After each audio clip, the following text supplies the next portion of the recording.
भारतीय भाईचारा पार्टी के राष्ट्रीय अध्यक्ष भाई चंद्रपाल सिंह वाल्मीकि जी वो आए, मैं अपनी बात रखेंगे। भाई चंद्रपाल सिंह वाल्मीकि जी।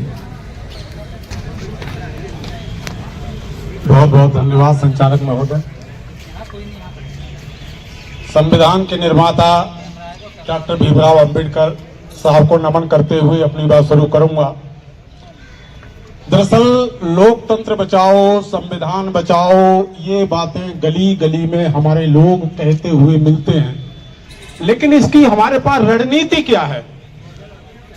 हम आपस में कभी पंगत और संगत तो एक कर नहीं सकते, तो लोकतंत्र बचाने के लिए या संविधान बचाने के लिए हम एकजुट कैसे हो सकते हैं?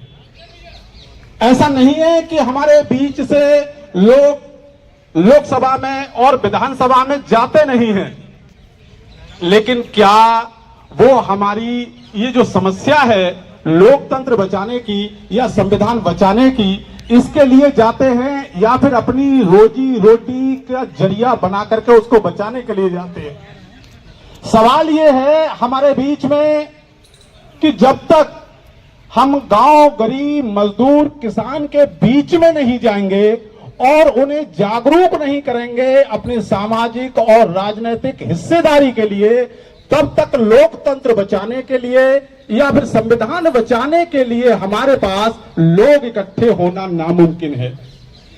अब इसमें कई बार यह होता है कि एक आदमी अपने प्रयासों से आगे बढ़ने की कोशिश करता है, उसके पास एक बौद्धिक क्षमता आती है, आत्मचिंतन विचार मंथन करके वो इस व्यवस्था को समझ पाता है, लेकिन जब उसके पास आर्थिक समस्या आड़े आती है, संसाधन जब आड़े आते हैं, तो वो संसाधनों की कमी के कारण वो आगे उन लोगों के बीच में नहीं पहुंच पाता जहां से उनको जागरूक करके और जो सत्ता में बैठे हुए लोग हैं उनके लिए रोका जाए।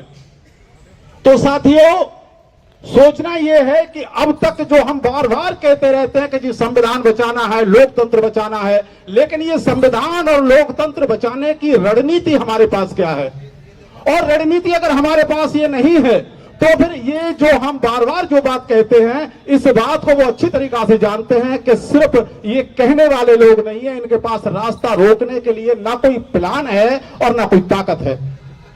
तो हमारे लोगों की ये जो बुद्धिजीवी कहे जाने वाले लोग हैं, उनकी ये जिम्मेदारी बनती है कि अगर कोई आदमी काम कर रहा है तो आर्थिक रूप से जिसकी क्षमता है वो आर्थिक रूप से मदद करे, जिसकी बौद्धिक रूप से क्षमता है वो बौद्धिक रूप से करे, और जिसकी सामाजिक रूप से क्षमता है वो सामाजिक रूप से करे। लेकिन जब तक तीनों तरीका से लोग इकट्ठे नहीं होंगे तब तक ये काम नहीं हो पाएगा।